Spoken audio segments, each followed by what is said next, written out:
Hallo und herzlich willkommen, liebe Football-Community und alle, die wir noch bekehren müssen. Opo Meets geht in die nächste Runde. Heute wird wieder Englisch gesprochen, denn mein heutiger Gast, der ist der deutschen Sprache nicht so hundertprozentig mächtig oder vielleicht sogar doch mehr, als wir denken. Das alles werden wir rausfinden. Also Englisch, deswegen muss ich jetzt mal so ein bisschen die Festplatte im Hirn switchen und auf Englisch rübergehen.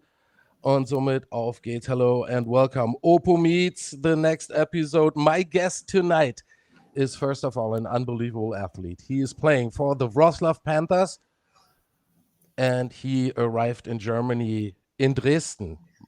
The ELF tackling machine, Mr. AJ Wentland. Hello, AJ. Hey guys, thanks for having me, man. I'm psyched up and excited to be on your show. How you doing in general? Where did we catch you right now? I'm doing pretty well right now. I'm in Wrocław, Breslau, Poland, and just going through the off season, just training. Me and my girlfriend live here, and just kind of enjoying our time, our off time before the season starts. So pretty soon here, we're going to get into spring, and guys are going to start showing up, and we're going to have to report for camp pretty soon. So just basically going through my day-to-day training, making sure that my body's ready to go, yeah, just enjoying the off season because that's a big part of the in season, as you know. But probably as well as everybody knows who has ever seen AJ Wentland warm up before a game without a shirt, naturally throwing around some weights, right? Yeah, definitely. I live in the weight room, always in there. Like I said, I think that that's a big part of my game, and any football player that wants to be successful, they have to put in the work in the off season. So yeah, I'm always in the gym, and running, of course, is very, very important. So doing those things, and like you said, I definitely get in a little bit of a different zone before those games where I'm got my band out, I'm doing my stretches, I'm getting warmed up, getting a little bit of a pump just so I feel good. And man, those game days are just a different feeling, man. I can feel already the energy that you already have stored that you're gonna let out as soon as the league starts. I'm But excited. AJ, you were born and raised in Illinois, Yeah. and now you're in Europe. First of all, how is life? You're living with a German. You are in Poland right now. How is life in Europe for an American from Illinois? It's a dream come true, to be honest. I never really would have imagined my career kind of going in this direction, but it's really been amazing. It's been a great experience. Coming from Rockford, Illinois, that's northern Illinois. It's about 80 miles west of Chicago, northwest of Chicago. So grew up typical Midwest.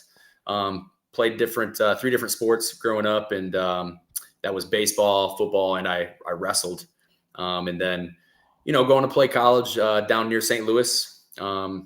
Had some shots with the NFL, didn't quite work out at that point in my career. Wasn't as developed as I would have liked to be at that point. But fortunately, I got the opportunity to earn a contract to play in Dresden, and made that my home for a couple years, and then kind of bounced around, went up to Finland when the COVID season happened, was able to win my first championship there. And then I went down to play for the historic Tyrol Raiders in Innsbruck. Got to play there and got to see the beautiful mountains, and was able to just meet so many different people. And then I went back to Dresden, and I won a championship there as well with the Raiders. And I went back to Dresden, and I helped those guys win a championship as well, their first German Bowl, and that was kind of like a great way to end things in Dresden. And went home for a few months. That was my first time kind of going back home for a little bit, kind of recharge the battery, see the family, and then that's when I became interested in the ELF. Coach Armstrong gave me a great deal to go play there and try to build something in Leipzig. That was an awesome opportunity as well. I was able to have a successful season personally, and although we didn't have the success that we wanted as a team, it was still a great opportunity. Met some great guys, and Leipzig's a really cool city. Went into the next season, obviously, as you guys know, things kind of went downhill as an organization, but still, I'm always very optimistic, and I was very happy to have had a positive impact on a lot of different guys. And then, everything kind of happens for a reason. Now I'm here in Wrocław and Breslau. So it's kind of been a journey, but off the field, it's amazing. It's really cool to experience different cultures. I got very used to living in Germany. I understand German. Ich verstehe Deutsch, and ich kann Deutsch reden ein bisschen, aber I got to continue to practice. You know, my German girlfriend's always on me. She's like, "Hey, get on Duolingo. You got to keep working at it." So it's good, you know, to continue to try to learn a different language. And now I'm in Poland, where I don't understand very much, but I'm learning, you know, a few words here and there. But the Polish guys are awesome. So, like I said, it's just really cool to experience different cultures, and it's all been amazing on and off the field.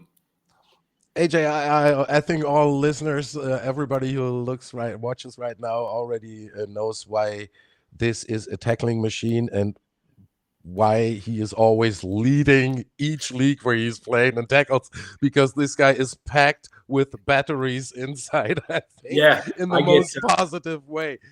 Let's go back. Born and raised in Illinois, I said you attended one of the oldest schools there is in the US, McKendree. And you once said it has made you the man you have grown to be today. What do you mean by that? Yeah, no, that's awesome that you've done your research on it. It is a very old school. It's, you know, back during the Civil War, you know, people were going to McKendree University, and just the history of the place. Coach Babcock is an awesome coach. He was a linebacker at UCLA in his playing days. And he's just set a very good foundation with a good program there. You know, obviously everybody's dream is to go to a Division I school. Coming from a lower income family at the time when I was in high school, I didn't have a lot of money, so I was a little bit undersized, very tall. You know, I'm a taller guy. I'm about 6'3", like 1.90 m. But I was slim, you know, so I wasn't ready to play at a Division I level at that point. And not having a lot of money, I had to go to where my school was paid for. So I had to go where I had an athletic scholarship, and that was Division II McKendree University. And it was the best decision that I could have made. I don't wish it any other way. Coach Babcock, like I said, did an awesome job with the program. He recruited not only, you know, guys who were good athletes, but high character guys. And he always preached about being, you know, a high character person. And just everything there. I met a lot of really good teammates who are still my really good friends, that I can call brothers. My coaches were amazing, you know, really good role models to myself. And, you know, I was able to succeed there. You know, I got a degree, and, you know, like I said, met a lot of really cool guys. Matt Cole, who's going to be our receiver this year, is another very good athlete. He played in the NFL for 5 years, you know, so it just goes to show what kind of recruiting Coach Babcock did. And for us to, you know, almost crack the Division II playoffs. It's very tough to get into those playoffs in Division II, but we went like 9-2 and 8-3, you know, my last 2 years, and being able to have personal success as well, being an All-American there, and still make it to that high level of getting a chance to play in the NFL.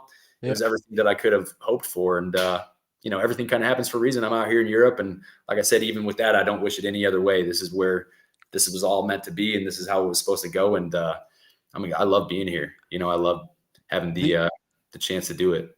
The interesting thing is, if it's the same thing, if I listen to you talking about your time at college, as if I was listening to Kazim Edebali when he was talking about his time in Boston College. And the funny thing is that, we have a sound issue here. I can hear you. Can you hear me? I can hear you without a problem. But I have like an echo. Doesn't matter. But the interesting thing is that all people that play college football, they always mention, if you ask them about how they grew up in college and what that helped them, not necessarily about the playing football itself, but everybody mentions the head coach. Yeah, I think that's because very that's important. that's like your daddy when you go to college, right? Yeah. I mean, it's true. I mean, you know, he's the one that runs the show from the top down, you know, so you want to be able to play for a great coach. You know, he's the one that hires the rest of the staff, you know, so he's going to make sure that the DC is a proper fit. The offensive coordinator is a good fit, and all the assistants are a good fit. And, you know, he's the one that sets the entire program in the direction that he wants it to go. So it's very important to have a good head coach wherever you are, you know, whether that's in Europe, in high school, in college, in the US, it doesn't matter. In the GFL, anywhere, it doesn't matter. You got to have a good coach who's going to set the foundation of the program and to set the direction of the program.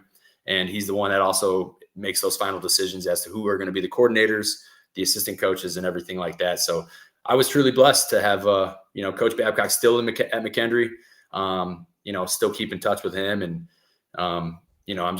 I still keep, kind of in contact and kind of watch what McKendree's doing just because I'm always interested to see how they do every year.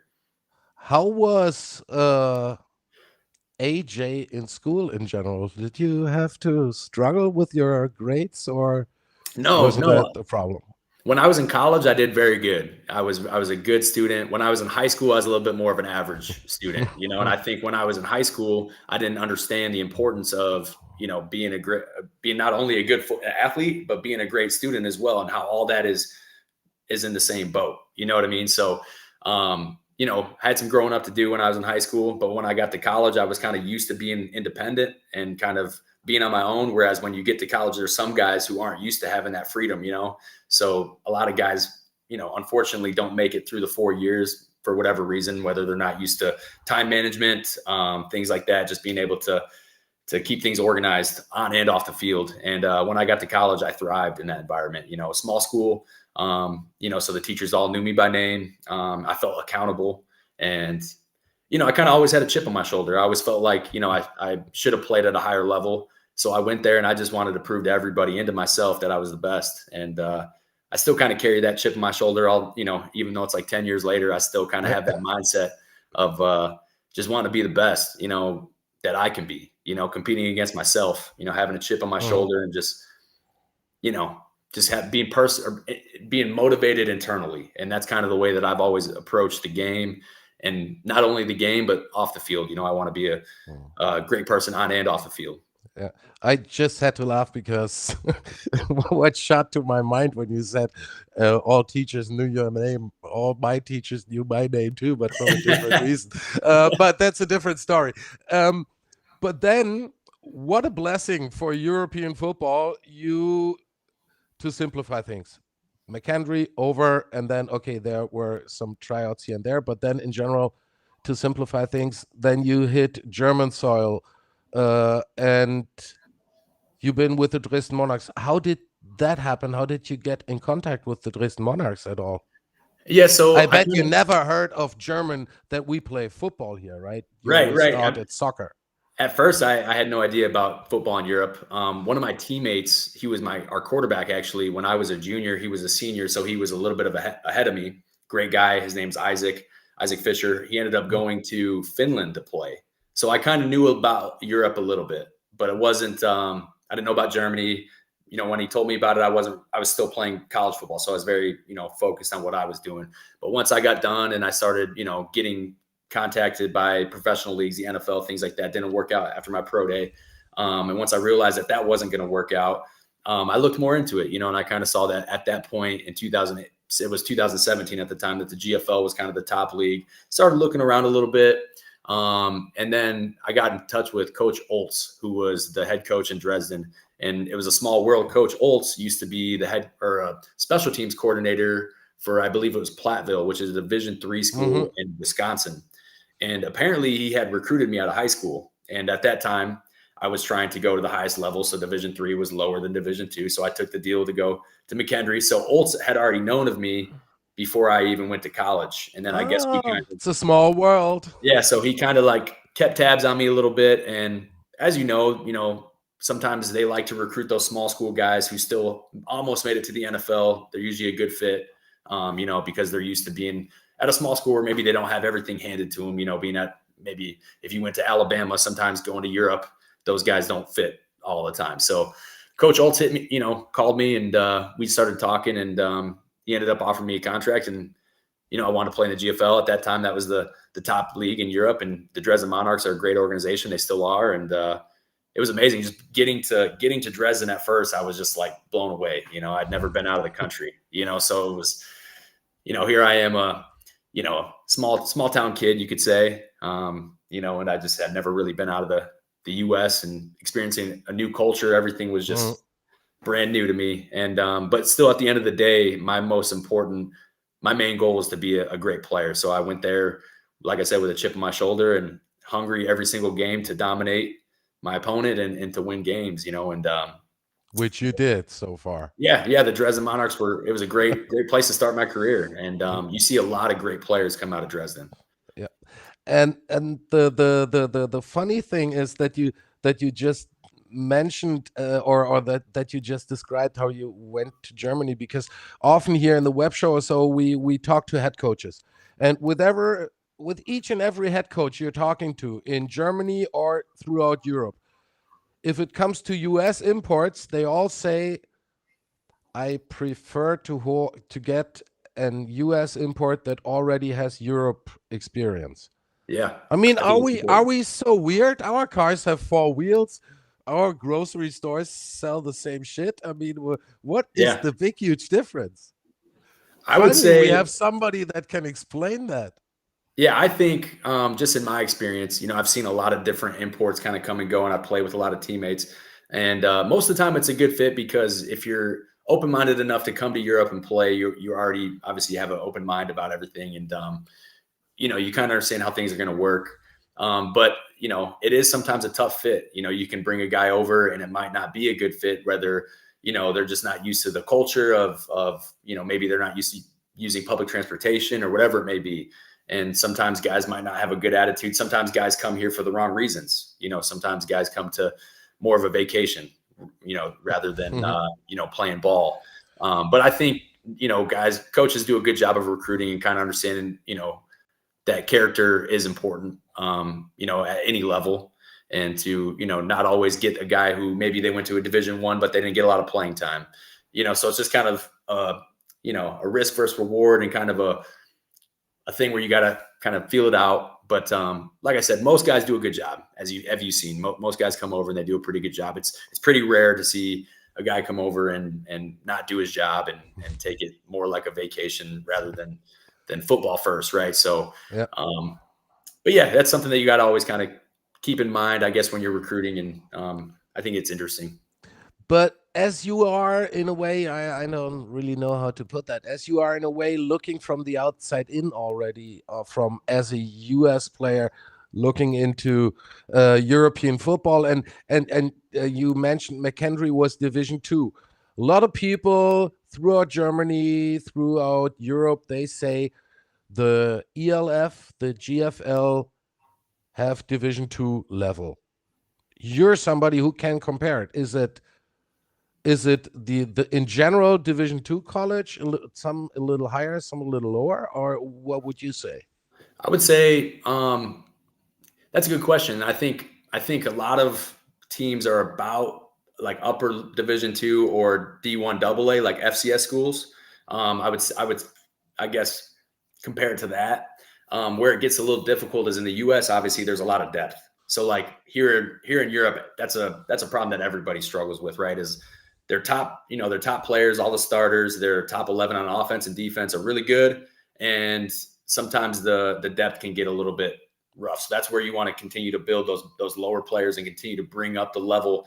Because at any team, you're only as strong as your weakest link. You know what I mean? So if you have a bunch of solid players and then your top 11 are really good, you're going to be much better off than a team that has 7 really good guys and guys who aren't very good. I've experienced that myself, being on good teams in Europe and also being on some not so good teams in Europe. Like when I was in Leipzig, we had some really, really good players, but some of our lower players were some of the worst in the league. And it's really tough because, as you know, there's special teams. You got to have depth. You got to have guys that can rotate. You can't play with your top 11 on the field all the time. Offense and defensive line rotate a lot. So being able to have that rotation, keeping guys fresh, is really, really important. So when you compare it to the US, there's just so many more guys. So say if a team were to play a Division I AA school, say the ELF champion was to play who knows, I don't know, James Madison or Illinois State, it might be a pretty good game for a while, but I could see it kind of turning towards the end just because those American teams have so much depth, and that depth can sometimes make things a little bit easier for them because they can rotate. A lot of times at those colleges, you take the starter out, the backup's really not much. There's really not much of a difference between the starter and the backup. Whereas here in Europe, sometimes there is a big drop off. So I'd say in my experience, that's how you can kind of compare it. But definitely the level is growing. And that's been something that I've really enjoyed seeing, especially with the ELF. I think the ELF is the best league that I've played in so far. from top to bottom. So when you play those top teams, say you play Rhine Fire, it really is playing like a top D2 or a pretty good FCS school. And, if you play a lower team, and, I'm saying from last year, maybe you're playing the Enthroners or something, they're still pretty good. It's like playing a Division II team, but maybe they're not as good. And there is a big variance, or it varies a lot as well when you're playing in the US from, if you're in D2, the top D2 team is really good compared to the bottom D2. So overall, I think that it's been positive seeing these leagues grow and just trying to grow the level. And that's been a goal of mine as well, coming over as an import, not only to play at a high level, but try to kind of bring the guys with me that are around me, kind of show them how to train, show them how I approach the game, show them how I break down film, and try to help as many people as I can around me and continue to learn from people around me as well. Because as you've seen, the coaching level is great. The ELF, everything is just kind of pushed. Seems like everything's kind of going in a upward trajectory, which is really cool to see. To be honest, AJ, what you just said in the last minute could have been taped and an application video to play for the Wrocław Panther. Because if the Wrocław Panther are known for one thing, then that they have, especially what impresses me a lot of times on the skill positions in offense, they have damn good homegrown players. Yeah. I don't know how they do it, what they feed them, and but the general problem throughout the whole league, doesn't matter German football league or ELF, is to find those big guys that can move for offense line. Yeah. I mean, offense linemen are so rarely found in Germany or in Europe. It's so hard to find them, and I think that is the biggest difference. I will never forget when I watched a college football game in the US. I don't really know which college that was anymore, but I was so impressed. And I played wide receiver at the time. I did not watch the wide receivers in that game. Right. I watched the offensive linemen, because those guys are huge and they're such quick and enormous athletes. That's the scary thing. Unbelievable. Yeah, that's the scary thing. And I think that's, as you were just referring to, the offensive line and the defensive line, it starts up front in football. Yep. And that's the biggest difference. Say if you're talking about in the US, between Division I and Division II, the O-line is the O-line plays the biggest. Speed is obviously another factor between those top and secondary levels, but the O and D line is just crazy. Like you said, just huge human beings who are also very athletic. And as you said, in Europe, it's the same issue. Everybody's looking for good offensive line, good defensive line, because if you can establish that line of scrimmage, you're going to be good. And as you said, with the Panthers, it's been really, really cool to come here and see these homegrown guys and see how they work and just their blue collar mentality. It's something that's really gravitated me towards coming here when, the whole thing happened with Leipzig and figuring out where to go next. And when I got here, I was just really, really impressed with how these guys come to work every day and just blue collar guys, and I think that type of mentality is perfect for football. And, our as you said, homegrown players is what makes a great team or a good team, right? Everybody has good imports. But if you can have great homegrown players, that's going to make your team, be a playoff contender, be a championship contender. And I do believe here in Wrocław, we have those kind of players. Let's not chat solidly about American football, although I love chatting with you about American football. Although it is related, AJ, you and William James, the Swedish defensive back, you have a business together. Yeah. EAA. What's it all about? Yeah, Euro Athletes Academy. We're all about training. As I said, the off season is the most important, or not maybe the most important, but it is very, very important for your success in the season, right? So Will and I, we decided to come together. We've both done personal training off the field in the past, and we're both very adamant and very into training. As we talked about earlier, it's one of I live in the gym. I'm always studying. I'm always reading. And looking into different ways that I can kind of make myself better. So in all this time of kind of my personal journey of how to find out how to train the best way for myself and also train the athletes around me in a better way, we've kind of learned a lot. So we kind of came together, put our heads together, and we said, let's try to make like an online platform and try to help, European football grow. And we started that, I believe it was September, and it's really done well so far. We've worked with over 100 athletes. We've worked with 3 teams so far. and it's been really good. I think that we've seen a lot of improvements with our athletes. You know, we use a lot of the methods that we practice or that we put on our programming. We use that for ourselves too. So yeah, we kind of practice what we preach, and it's kind of fun to kind of train together with the athletes that we have, and just kind of see how they kind of grow. And it's been really cool. We've worked with a lot of really good athletes: Zach Blair, Dawson Dales, Xavier Edwards. So we have a lot of high level athletes, but we also work with guys who are, you know, I think we work with the Sauceland Raccoons, who is I think they're in GFL 4 or GFL 5. So we have, you know, separate programs for guys that we work with, and it's just been a lot of fun. You know, being over here in Europe, you got, you know, I try to be strictly a professional football player, so this is kind of like, that's like my side gig, but we love doing it. You know, we love helping guys get better, and that's the main goal, right? Is to make European football better. You know, so we just want to try to get as many guys training the right way. And, you know, we've noticed in the past that a lot of European guys are very strong, but out of the weight room and being able to run and practice like a track athlete sometimes, and being able to have change of direction and have football knowledge as well is very, very important. So just trying to kind of help guys and coach a little bit as well as play. Very, very interesting. So if I want to put it in funny ways, if I am a head coach of a small league team and my linebackers are all only 70 kilos, I contact you guys. That would be great. In no time, they look like AJ Wentland. Yeah, it might take some time. It's about, you know, I tell guys it's about consistency. It's not going to happen overnight, you know, but I think the guys understand that, and just being able to put in the work, and it's good. You know, it's all on an online platform. The guys have the app on their phone. They have the videos of every single exercise, so they can kind of see myself or Will demonstrate the exercise for them. And then, like I said, the running is very, very important. And that's something that we kind of differentiate ourselves from other trainers, is to really emphasize the running, you know, because we're a running sport. What do we do on the field? You know, we run so much, you know. Exactly. Obviously we're going to train the offensive line and the defensive line a little bit different than how we train our linebackers and DBs, but it's a football specific, athletic based program that we make, and that we always adjust. And yeah, we just, like I said, I want to grow this thing. You know, I want European football to someday, when we're talking about the ELF, I want it to be like up there with NFL Europe, you know, where it's like, oh, it's just as good as D1 football, you know? So that's what I would like to see, you know, and I think that's what everybody wants to see, is for this thing to continue to grow. And it's really cool to be out here. And I think that it's just a great opportunity in a lot of ways.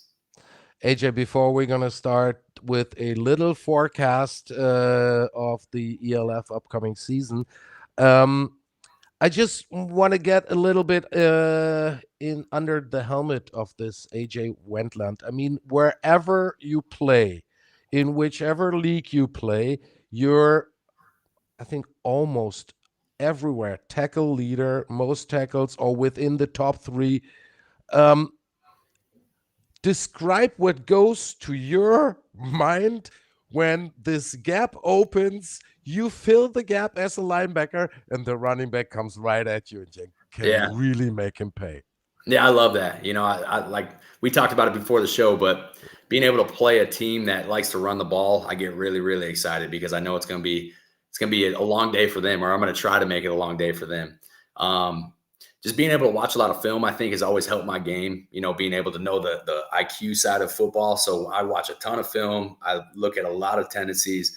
I look at player tendencies. I can kind of see a lot of times how the offensive line is in their stance, what the play is going to be. I can tell a lot of times, depending on what formation they're in, and, you know, down a distance, obviously, but a lot of times the formation will give it away. You know, say they have a tight end and a fullback or running back and a fullback on the same side of the ball. A lot of times that's a tell. You know, these coordinators don't get all the time very creative. So sometimes it's pretty easy. You know, I'm telling you, you know, I've sat down and watched film with some of my teammates before, and sometimes they're like, their jaw drops. I'm like, all right, what do you think they're gonna run here? And then they start picking up on it. You know, it's like, sometimes there's just a way to watch film and know what to look at, and watch a lot of film, be able to watch, you know, 3 or 4 games and watch them, you know, 1 or 2 times at least before you start picking up on those cues. You know, it could just be something as simple as how the running back is standing, or I've seen quarterbacks give it away.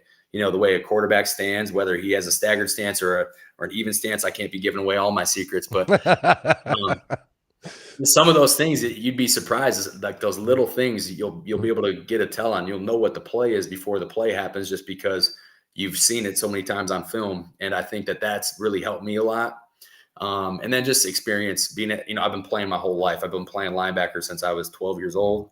And at some point, it kind of becomes instinctual. So, like, I love to practice. I love going out and coach. It's like, hey, we're doing group run.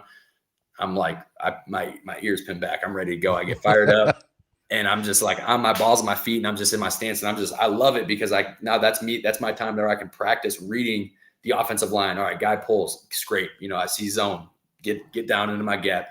And then if you see something open up, just shoot it, and you just trust yourself and sell out, make the play. And I'm just passionate about making an offense go backwards. You know what I mean? In any way. So I'm all about just the defensive unit flying around, running to the ball. And when we get all 11 guys flying to the ball, it's a lot of fun, and having speed out there makes things hard for an offense. But that's actually very, very well described what American football is all about, with one exception. All video studies, everything is all good, is all very important. But that's the special thing about American football. You still have to be able to physically do it, translate that on the field. Exactly. I mean, the best video studio doesn't help you if you're standing in the gap and you don't know how to put a decent tackle, or how to get a running back down. And this physical part plus this immense amount of video studies and technical studies that you have to do, and the things that you have to adapt to in the game, down in distance and all those kind of things. I mean, don't have to explain American football to you, but maybe for some people outside. Yeah, but that's the interesting, and for me, that's the magic in this game. That, I mean, you can be the best theoretical guy in football, but if you don't have the body or the mindset to put that on the field, you have no chance. Exactly. As you said, it's a big equation. There's a lot that goes into it. It's off the field, it's training, it's making sure your body is in the best shape possible. A lot of it's genetics too. Some guys just don't, it's either you got it or you don't. Luckily my father was a football player. He was a linebacker. My brother was a great linebacker. So a lot of it comes with genetics. That's a big one. Somebody's born to be a referee. It's okay too, man. Everybody's got a job to do. Everybody's got a job. No, just joking. I have the highest respect for the referees. Yeah, that would be a lot of fun to be able to do that. Sometimes I watch those NFL games and you see those refs. I'm like, man, that'd be a fun job, being in the NFL, being an NFL referee.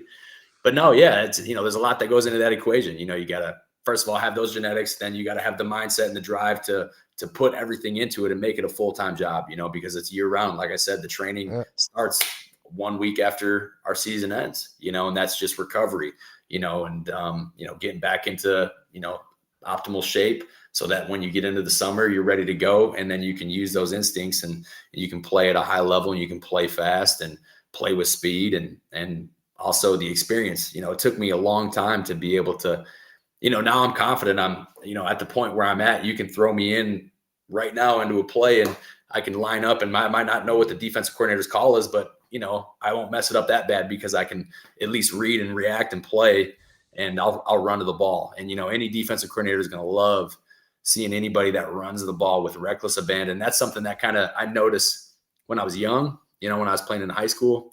Although I was a little bit of a skinny linebacker, my linebackers coach he would always be like, look at Wentland on this play. This guy runs around with reckless abandon, because I would just be running full speed and just like just running into everything, because I wasn't afraid. And that's a big thing too, is, when I watch my nephew play now, he's a really good football player, and he's got that same Wentland mentality that he's just not afraid, and he's not afraid to run in there. He's not afraid to make a mistake, because that's a big thing too. A lot of guys overthink and just run to the ball, play football. And if you're going to make a mistake, we'll fix it on film, and it's really cool to see that next generation, seeing my nephews play. They're he plays running back and he plays linebacker, and just seeing him not be afraid, and just, you can tell he's young, about 10, 11, but you can see these other kids are timid, and he's just running full speed. Just reminds me of myself when I was young. So it's just kind of fun. How's that coach is saying, if you make a mistake, make at least that 100%?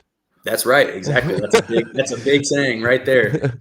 And well, you said you're naturally not afraid of anybody, so that leads us to the Eastern Conference of the European League of Football for 2024. So Berlin Thunder, Yep. Feyenoord Throners, Prague Lions, Vienna Vikings. Season opener in the Taczynski Arena. You already tried to activate the Leipzig Kings fans to Yeah. come to Wroclaw.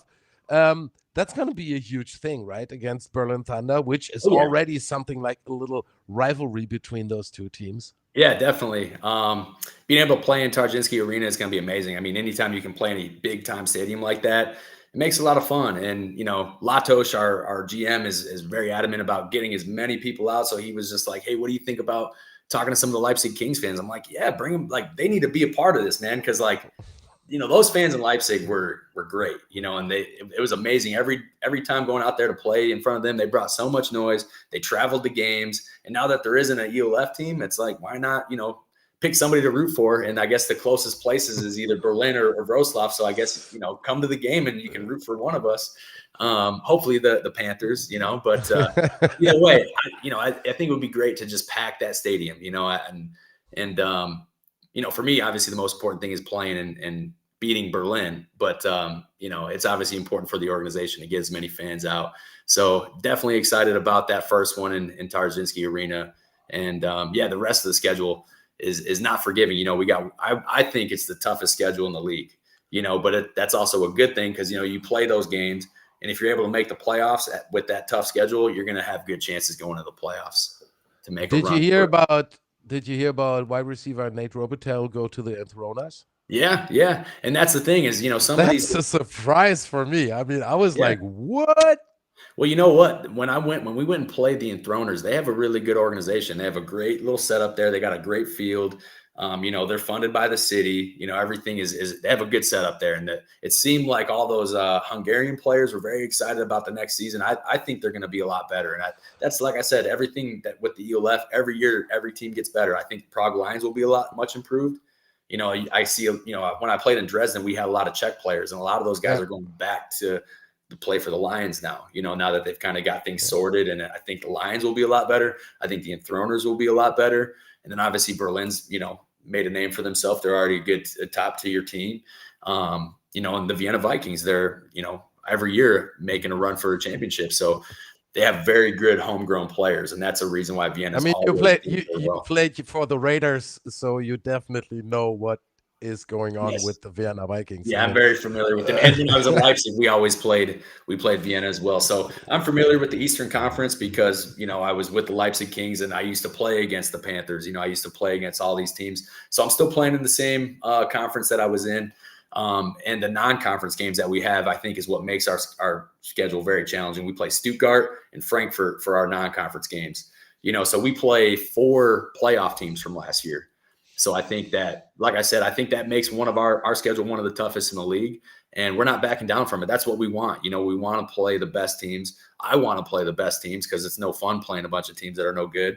You want to play the best teams because you want to beat the best teams, and you got to beat the best teams to make the playoffs. And, when you make it into the playoffs, if you've been having a tough schedule, you're ready to go against the rest of the competition that you're going to see. So I'm just excited, man. And I think that the rest of the team is also really excited. They've been working really, really hard in the off season, and we're excited. We have some really good imports coming in. And as I talked to you about earlier, the character side is a big thing. And the Panthers always do a good job of that. Last year we had great imports, and this year it's the same thing, and we have big goals. And I think everybody's kind of bought into that. And but the most important thing is, and Coach C will tell you that we're focused on one game at a time. And the first one's Berlin, and that's all we're really focused on right now. Well, I really hope that the Wroclaw Panthers will be able to activate a couple thousand people, so we have a nice audience in the Taczynski Arena. I think so. A lot of teams in the European League of Football, especially in Germany, are heading to the bigger stadiums, which is on one hand due to the fact that the European Championships in soccer are taking place at the same time, and they need simply the stadiums. They don't have access at that time. But there is also this international game that's going to happen in Croatia, What's your point to that? Did you hear that? That would have been nice, right? Yeah, I saw that. I was hoping that we would get the bid to go do that. That'd be great. Go over to Croatia or somewhere nice. But I think it's cool. I think that everything that the league does is really cool. And it's not perfect by any means, but it's cool that it's got all these things going on. Guys are able to go play in Croatia. We're able to play in huge stadiums, and that's cool. Being able to do that when I was in Dresden, that was like the coolest part of the season, was to be able to play in the big Dynamo Stadium in Dresden. So, it gets me excited about being able to play one at Tarzinski Arena and, get a big crowd to come out. It's a big event, and, a lot of people can kind of come out and have fun. When I'm out in Wrocław, I'm going to get my hair cut or something, I'm like, hey, you got to come to the game, May 26th. It's American football. They're like, American football. And I'm like, just come, you're going to love it. Like, just because I think, the people who don't know about American football, when they come to these games, they're blown away because, they're used to, soccer, football. And, it's a different environment. I think fans are a little bit more friendly. Exactly. American football is a family thing. I mean, Yeah, it's like, exactly. as I always say, when I still used to play, what I always said is, guys, to go to an American football match in Europe must be like a short vacation in the US. Yeah, exactly. You must have burgers. There Yeah. must be a tailgating and all this stuff. And all this includes that it doesn't matter how old you are, which team you're favoring, whether you're black, white, checked. I don't care what you look like and what your religion is. You can come to the stadium, you can have fun, and we can all enjoy the game. That's the most important thing. Exactly. And that's what I love about football. It brings people together. There's no other sport where you got 60, 70 guys on the same team. Like you said, that doesn't matter what your race, religion, how much money you have, you're on the same team, doing the same thing with the same goal. And it's the same thing with the fans. Everybody comes together, and it doesn't matter if you're rooting for the opposite team. You rarely see anybody like getting in fights or anything. People are enjoying a beer. They got a good burger. They got a good sausage, whatever you want. It's a good game day experience, halftime show. And I think if you're able to come out to Wrocław and come enjoy the game, it's going to be a cheap experience, good, cheap, fair price ticket, and cheap beers. It's always fun. Oh, somebody here in the chat asks, I don't know, Henrik, Henrik, you have any chats that you want to read? Because I'm seeing one thing here. What's your favorite burger place in Wrocław? Oh, I went to a place called Burger Brothers. It's an American style burger, and it's very, very good. And it's right on like the Rheineck in that main square area. So I can definitely recommend Burger Brothers. Otherwise, there's a place right down the way. I'm a foodie, so I'm always trying different food. And the food here in Wrocław is amazing. Like I was very blown away by that. I had no idea. But, as I said, like things are a little bit cheaper here compared to being in Germany. And going out to eat, it's like the food I have no idea why, but I haven't had one bad meal yet. But another good burger is called Kolto. And Kolto also has a really good burger. And when you're in Poland, they have tartar. And I didn't know about tartar at first. It's like the raw minced beef. And they have that plate. They have that at a lot of restaurants here, and it's awesome. Like I said, I get fired up when you talk about food. So does the coach have to bring something in like in the NFL, where each Thursday you have to step on the weight? And some guys, I'm very. Do we have to check AJ Wentland maybe? For me, I have to eat a lot to continue to gain weight. So like this offseason, I've been trying to just like keep putting it down because I'm always running, I'm always lifting. So like right now I'm at like 105 kilos, and that's probably going to be the most that I'll weigh all year until when we get into the season, I naturally start slimming down. I get like a 6-pack. It's like you're sweating your buns off every day at practice. So I'll probably drop down to like 101, 102. And that's a good weight to be playing at. But there is definitely some guys like offensive linemen that coaches on. He's like, hey, you better make sure you got to keep your weight down, Don Anderson wants to know, did you already visit the restaurant of one of your teammates? He heard that one of the Wrocław Panther guys has a restaurant. Robert, he has Okami. It's like a ramen place, and it's awesome. He's like one of our veteran players. He plays defensive end. He's coming back to play again this year. Love the guy. He's just, I think that's so cool. He went and played in Japan one year. So that's why he loves the Japanese cuisine. And that's why he came back and decided to open a restaurant with ramen and Japanese cuisine. And it's a great place, and being able to have that as like somewhere that's kind of within the organization, It's awesome, and there's a lot of places like that around Wroclaw. The organization does a great job networking with other different places. Like we were just able to watch the Super Bowl at KFC. I thought that was really cool. Like I've been out in Europe this whole time, and every year watching the Super Bowl, I watch it basically on my own or with a few friends. Obviously there was COVID and everything too, so that was one year that you can't really maybe count that. But this year being in Wroclaw, it was really cool that they shut down an entire KFC for the entire organization, because the Panthers are more than just American football. That's their main sport, but they have women's lacrosse, I know, they have and softball, they have ultimate frisbee. So they brought everybody, and obviously all the junior teams. There's flag football, there's the junior Panthers. They brought everybody in to be able to watch the game there at KFC, and we were able to kind of have unlimited fried chicken, and it gave me a bellyache, but it was a lot of fun. So how did it go, the Super Bowl? Did it go the way you wanted it to go? I guess maybe not exactly the way that I wanted it to. I was a little bit of a neutral party. I really enjoyed just watching good defense. So I kind of wanted the Niners to win with, Nick Bosa and all those players that they have on their defense, Fred Warner, and I like the old school style of football. I was about to say, if you see Fred Warner play, I mean, this must be like Christmas, right? Yeah, I love Fred Warner and just the way that defense plays. And I like old school football, how they run the ball with Christian McCaffrey. I was hoping that the 49ers would win. I like the Chiefs, and I knew that the Chiefs were doing pretty well also on defense. So it was kind of a good game for me to watch, because it was pretty good defensive battle. And I kind of saw already that the Chiefs had already kind of had their glory. So I was kind of hoping that the 49ers could pull one off. I saw Dre Greenlaw as another great linebacker. I love that guy. He got injured. So I was hoping, for him and for themselves, they'd be able to pull off the win. But it was a great game. They went to overtime, and that's all that you can ask for. Yeah, before we keep on going, I mean, a couple minutes I think you still have for me, AJ, although we already chatted for 45 minutes. It feels like 10 minutes.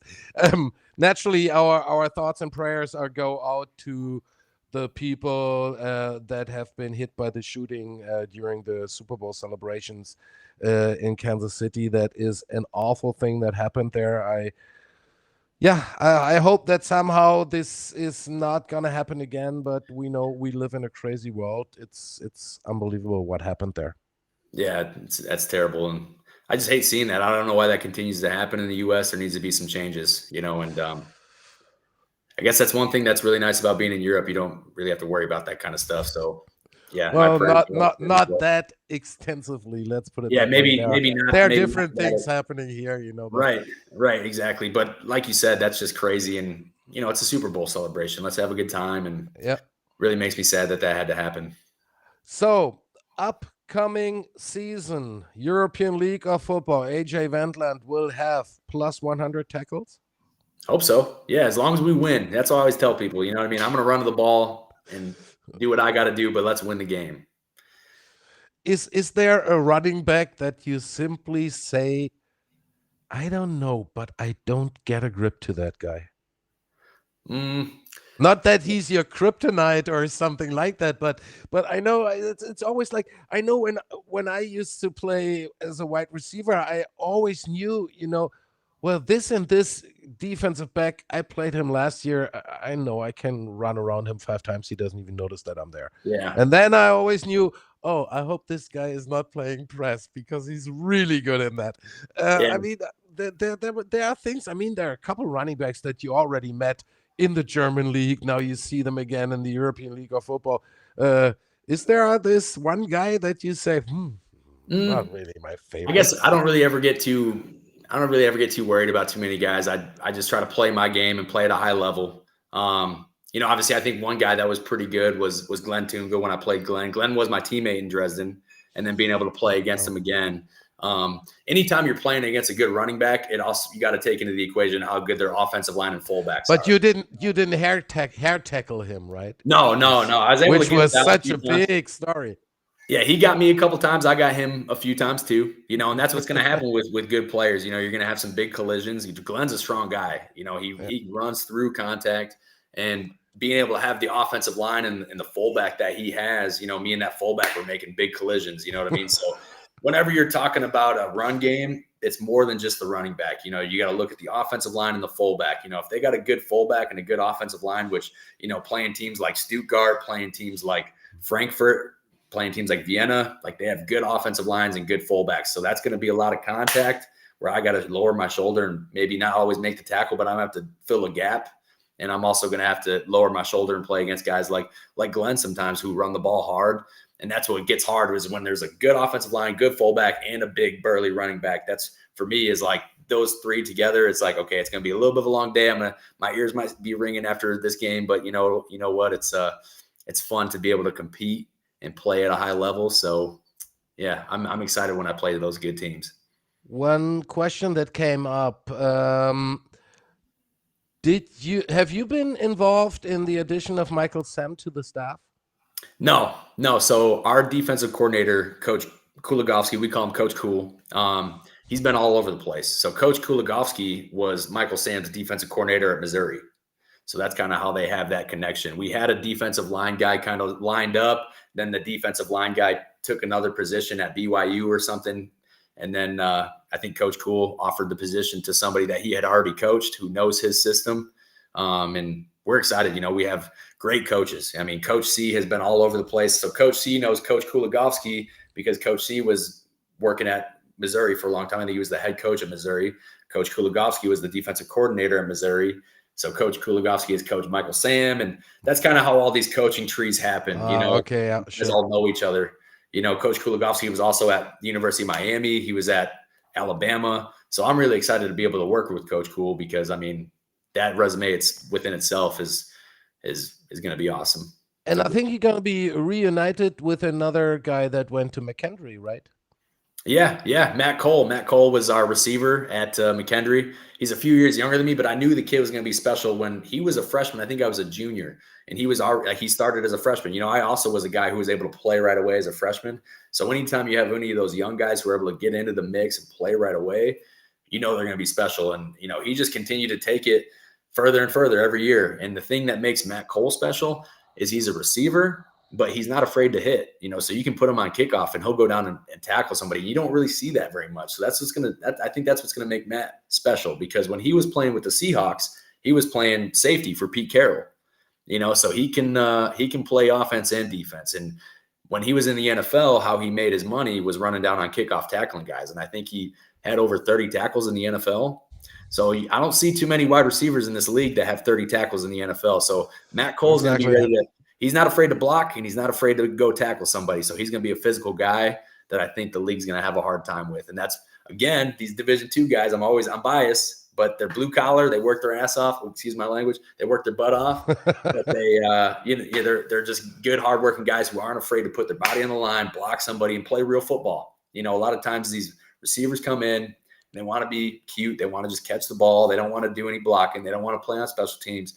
And I think that the mentality that we have here with the Panthers is whatever it takes to win, right? So if I got to go down on punt and run down and tackle somebody, I'm going to do it. If I'm, you know, last year they were putting me in at fullback. If they want me to play fullback to block for Gennady Adams this year, I'll do it. You know, let's get those 2 yards and score a touchdown. You know, whatever we got to do, let's win the dang game. And that's the type of guys that we brought in. AJ, thank you very, very much for your time. Henrik has one question from me. For sure. What is your favorite word in German? I really like Eishornchen because that's a difficult word. I think that's everybody's favorite word. Obviously, the curse words are always fun. Like it's easy to say, you know, Scheiße, you know, like in Polish kurwa, like you just like it kind of goes with everything. Like Scheiße is good or bad, you know, kurva is good or bad. So those simple words are good. But I think Eishornchen is a unique. Eishornchen is squirrel, right? Yeah. Am I pronouncing that correctly? Eishornchen. Eichhörnchen. Almost. Genau. But I mean, you have the best German teacher at home, so she definitely works out. We speak English to each other a majority of the time, but like I said, she's always on me. She's like, "Did you do your Duolingo today?" I'm like, "Yeah, I'm gonna do it now." Thank you very much. Yeah, thank you guys. Yeah, thank you very much for your time, AJ Wentland, the tackling machine of the Wroclaw Panther. And I think I'm not forecasting too much for the season if I'm saying it's going to be a pleasure for me already to be able to commentate you again, because I love the energy you bring on the field, and I love the knowledge that you keep passing on to your teammates. Thank you very much for your time. Thank you. I appreciate your time. Bye-bye. Bye.